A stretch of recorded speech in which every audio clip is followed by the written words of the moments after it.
बच्चों, पिछले वीडियो में मैंने आपको कृति पत्रिका का प्रारूप और हर विभाग के साथ उसका अंक नियोजन बताया है। आज मैं आपको इसके समय नियोजन के बारे में ज़रूर बताना चाहूँगी। पहला जो विभाग है वो 20 अंक के लिए है।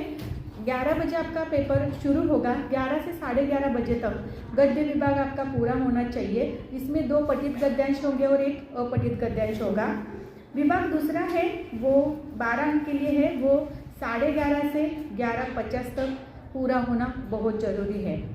उसके बाद है पूरक पठन, वो 11:50 से 12:05 तक होना ज़रूरी है। आप ये जो समय नियोजन है वो लिख कर लीजिए, जिससे आपका ये पेपर पूरा होगा। उसके बाद का बहुत ही महत्वपूर्ण विभाग है और उसमें पूरे अंक मिल सकते हैं और उसके लिए समय भी बहुत कम लगता है। तकरीबन 15 या 20 मिनट में ये विभाग पूरा होता है। भाषा अध्ययन जो कि 14 मार्क्स के लिए है। तो 12:05 से 12:20 तक ये पूरा होना चाहिए। आगे का जो विभाग है रचना विभाग, वो 26 अंक के लिए और इसके लिए हमें बहुत ज़्यादा समय देना है क्योंकि अंक भी ज़्यादा है। तो तकरीबन 1 घंटा और 10 मिनट इसके लिए लगेंगे।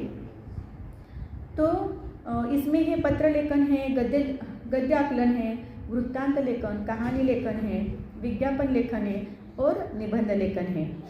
तो सभी प्रश्न लिखना अनिवार्य है, लेकिन वृत्तांत लेखन और कहानी लेखन में आपको ऑप्शन है।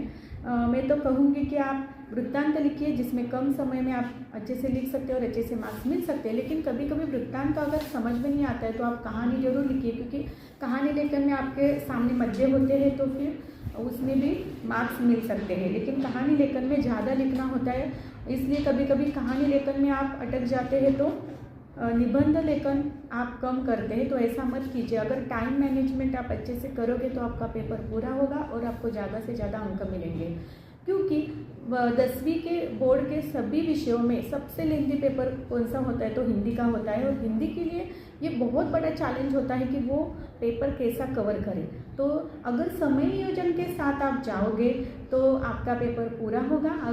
जब पेपर पूरा होता है तो उसमें से ज़्यादा मार्क्स मिलना आसान हो जाता है, क्योंकि हिंदी में देखो तकरीबन 7 पैसेज आते हैं।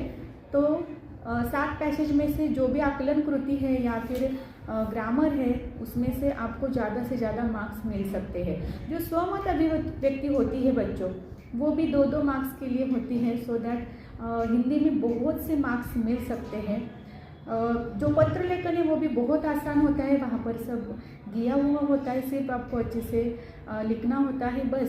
तो आप